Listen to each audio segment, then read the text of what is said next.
Hello friends, today we will discuss about the power in a general AC series circuit.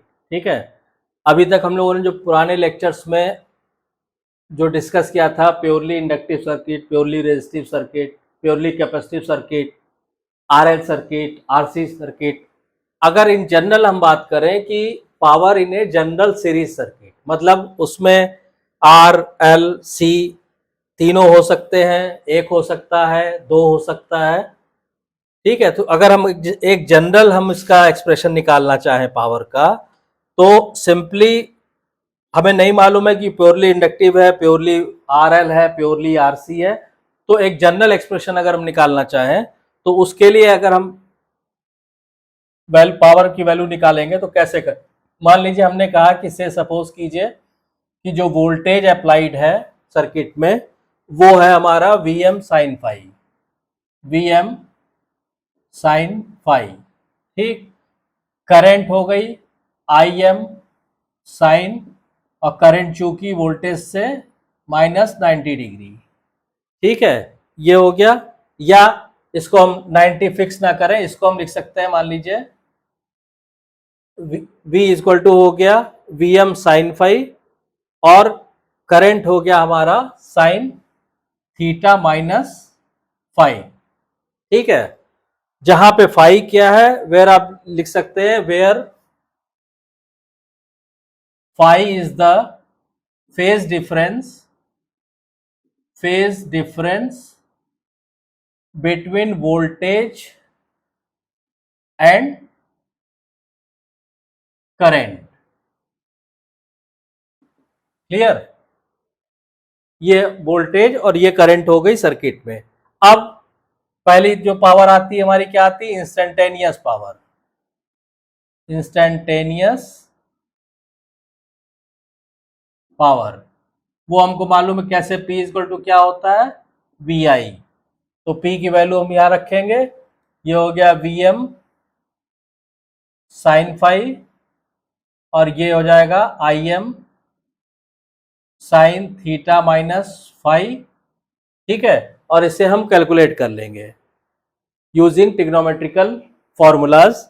इसको हम calculate कर लेंगे तो ये हमारा आ जाएगा V m I m by two. ठीक है, V m I m by two cos phi minus cos two theta minus phi, cos two theta minus phi. ये हो जाएगा हमारा क्या, इंस्टेंटेनियस पावर। ये एक तरह की पावर हमारी निकल आई। क्लियर, उसके बाद नेक्स्ट हम कैलकुलेट करेंगे क्या, एक्टिव पावर P। तो अब एक्टिव पावर जब आप कैलकुलेट करेंगे तो वो कैसे कैलकुलेट होगा, अब आप यहां लिख सकते हैं एक्टिव पावर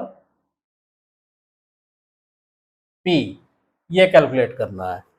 तो हमें मालूम है एक्टिव पावर का, हम लोग प्रीवियस लेक्चर्स में देख चुके हैं। P इक्वल टू क्या होगा, 1 अपॉन टाइम पीरियड ले लिया हमने, 0 से 1 साइकिल तक हम इसको इंटीग्रेट करेंगे, किसको, इंस्टेंटेनियस पावर को with respect to d theta.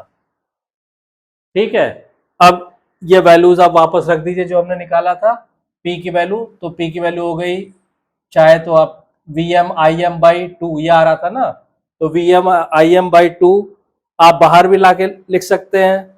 ठीक है, तो ये हो जाएगा V m I m by two pi, 0 two 2 pi, और ये हो जाएगा half cos phi minus cos two theta minus phi, cos two theta minus phi और डी थीटा। इसको जब आप सिंप्लीफाई करके कैलकुलेट करेंगे और लिमिट्स रख देंगे तो एक्टिव पावर की जो वैल्यू निकल के आएगी वो फाइनली निकल के आएगी V I cos phi. Active power की जो वैल्यू आप कैलकुलेट करेंगे ना, इसको इंटीग्रेट करके वैल्यूज रख देंगे लिमिट को, तो उसकी फाइनल वैल्यू आएगी V I cos phi, V I cos phi. ये हो गई आपकी दूसरी, एक इंस्टेंटेनियस पावर हम लोग निकाल चुके हैं, दूसरी ये हो गई एक्टिव पावर। ठीक, अब उसके बाद तीसरा क्या होता है, एपरेंट पावर, या जिसको हम लोग वोल्ट एम्पियर बोलते हैं। तो तीसरा वोल्ट एम्पियर या एपरेंट पावर, एपरेंट पावर, या इसको हम और क्या बोल सकते हैं, वोल्ट एम्पियर्स या वोल्ट एम्पियर्स। ठीक, इसकी वैल्यू कितनी निकल के आएगी, ये सिंपली क्या होता है, S equal to V into I. S equal to क्या होता है, वी इंटू आई, और वी क्या होता है आपको मालूम है, V equal to I into Z, या जेड इंटू आई कर लीजिए। तो एस इक्वल टू हो गया आई स्क्वायर जेड। ठीक है, ये आता है आपका किसमें, वोल्ट एम्पियर्स, या इसको वीए भी लिखते हैं। ये हो गया एपरेंट पावर। उसके बाद जो इंपॉर्टेंट चीज आती है डिस्कस करने की, अगर हम पावर ट्रायंगल, जैसे हम लोग इंपेडेंस ट्रायंगल डिस्कस कर चुके हैं प्रीवियस लेक्चर्स में, अगर हम पावर ट्रायंगल की बात करें, ठीक है, तो पावर ट्रायंगल अगर आप ड्रॉ करेंगे तो वो सिंपली आपका इस तरह आएगा। ये आपका हो गया एक्टिव पावर P, ये हो गया आपका Q एपरेंट पावर, और ये हो गया आपका S। ठीक है, तो P S Q, ठीक है, ये कहलाता है आपका क्या, पावर ट्रायंगल।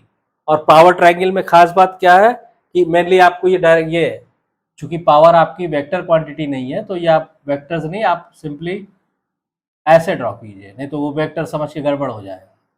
और ये हो गया theta, this is called power triangle.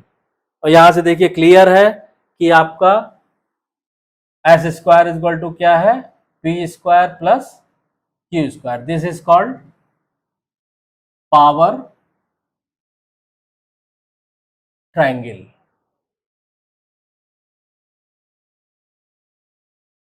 ठीक है, अब उसके बाद अच्छा, इसमें जैसे भी आपको ड्रॉ करना होगा, क्योंकि purely inductive, purely capacitive, purely resistive circuit, RL circuit, RC circuit, ये सारी वीडियोस मैंने ऑलरेडी डाली हुई है, इनका लिंक मैंने आई बटन में दिया हुआ है, आप उसको देख सकते हैं। तो आपको पी एस क्यू ये सारी चीजें ड्रॉ करनी आ जाएंगी अपने आप। ठीक, अब इसके बाद एक चीज क्या होती है जो सबसे इंपॉर्टेंट चीज, तो पावर ट्रायंगल हो गया, एक चीज होती है पावर फैक्टर, ये आपने कई जगह पढ़ा और सुना होगा, पावर फैक्टर ये क्या होता है। तो पावर फैक्टर सिंपली अगर आप इसको फॉर्मूले के हिसाब से डिफाइन करेंगे, तो power factor is equal to होता है P अपॉन S, मतलब active power divided by apparent power, active power divided by apparent power, या वोल्ट एम्पियर भी जिसको बोलते हैं, ये होता है आपका पावर फैक्टर। ठीक, अब इसमें कुछ चीजें जो ध्यान रखने वाली हैं वो ये है कि अगर आपका वही जो हमने इंडक्टर और कैपेसिटर केस में बताया था कि circuit in which current lags the voltage is said to have a lagging power factor, अगर करंट लैग करती है किसी सर्किट में, जैसे इंडक्टिव सर्किट में, तो हम बोलेंगे लैगिंग पावर फैक्टर है, अगर करंट लीड करती है तो हम बोलेंगे लीडिंग पावर फैक्टर है। ठीक,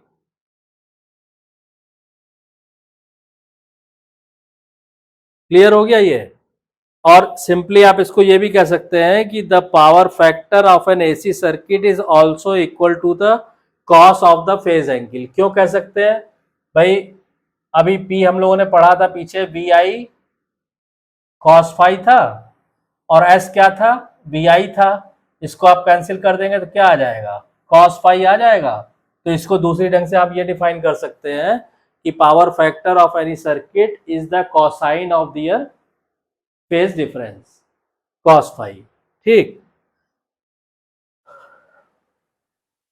तो अब इस फॉर्मूले से भी अगर आप निकालेंगे तो जो हम लोग प्रीवियस वीडियोस में डिस्कस कर चुके हैं उसको देखिए एक बार फिर, यहाँ पे ये वेरीफाई हो जाएगा आपका कि हम पावर इक्वल टू क्या होता है, वी आई कॉस फाई होता है। ठीक, फाई हमने क्या कहा है कि फेज डिफरेंस है। इसको देखिए मैं एक तरह से रीचेक कर रहा हूं, रिकन्फर्म कर रहा हूं आपको अपने प्रीवियस वीडियोस में जो मैंने purely inductive, purely resistive, purely circuit, capacitive circuit में जो पढ़ाया है उसको आप देखिए यहाँ कन्फर्म हो जाएगा, रिकन्फर्म हो जाएगा, फेज डिफरेंस है। ठीक, अब हमने कहा कि साहब हम प्योरली रेजिस्टिव सर्किट की बात करें तो प्योरली रेजिस्टिव सर्किट में वोल्टेज और करंट में क्या डिफरेंस होता है, फेज डिफरेंस 0 डिग्री का। यहां आप रख दोगे P equal to V I cos zero, cos zero value कितनी होती है 1, P equal to V I आ गया। देखिए यही फॉर्मूला आया था ना रेजिस्टेंस के लिए। अब प्योर इंडक्टेंस के लिए आप बात करेंगे, हमें मालूम है V और I में कितना डिफरेंस होता है 90 डिग्री का। ठीक, तो P equal to V I cos 90 आप रखेंगे तो कॉस 90 की वैल्यू 0, तो वी आई इंटू 0 कितना हो जाएगा 0।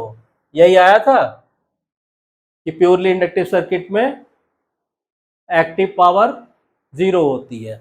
ऐसी कैपेसिटेंस में देख लीजिए, प्योर कैपेसिटिव में क्या होता है, इसमें भी फेज डिफरेंस कितना होता है 90 डिग्री का। इन दोनों में अंतर ये होता है, इसमें करंट लैग करती है, इसमें करंट लीड करती है, लेकिन डिफरेंस 90 डिग्री का ही होता है। तो फिर आप P निकालोगे, P equal to V I cos 90 degree, again it will V I into 0, it will 0।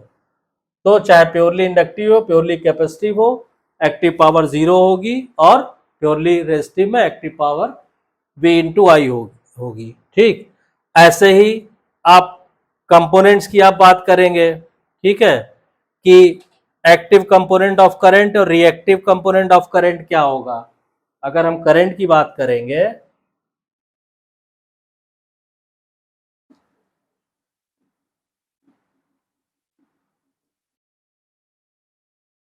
ठीक है, अगर करंट यहां पे हम लिखे